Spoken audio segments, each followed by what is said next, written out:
We now go live to our correspondent in Ukraine, Oz Chatterjee, to give us the latest on these developments. Good afternoon, Oz. What do we know so far and what is the mood?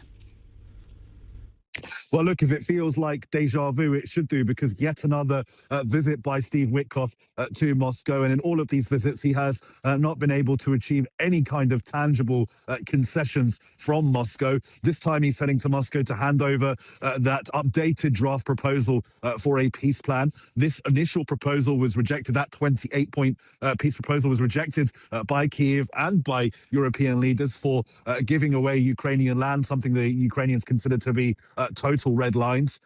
So they revised the draft with negotiations between Europeans and the Ukrainians. And now the Americans are taking this updated proposal to Russia for Vladimir Putin. Now, Putin himself has recently given a speech in which he signaled that he wasn't prepared to make any concessions to the Ukrainians in order to achieve peace, and signaled that he was willing to carry on fighting until Russia met its objectives. So it's unclear if there's going to be any success from these talks. Certainly, there isn't a lot of enthusiasm in Kyiv that we're heading towards some kind of conclusion. And whenever we've heard from Kremlin spokespeople, they haven't sounded like they were heading or seeing that we were heading to some sort of conclusion. But nevertheless, the negotiations and diplomacy continue regardless. President Zelensky himself has spoken. He said that there are further discussions between Washington and Kyiv about safeguards for Ukraine from the kinds of Russian aerial strikes that we've been seeing over the last few weeks, devastating Ukraine's energy infrastructure and killing scores of civilians as residential buildings have been targeted all across the country. Ternopil, Kyiv, all across the country, civilians being killed in these Russian attacks. So no further details given by Zelensky about what those safeguards may be. He did say that Ukraine was still committed to achieving a real peace and guaranteed security. However, there is no indication from the Ukrainians that they feel that they are necessarily heading towards that, although they are being positive about the US role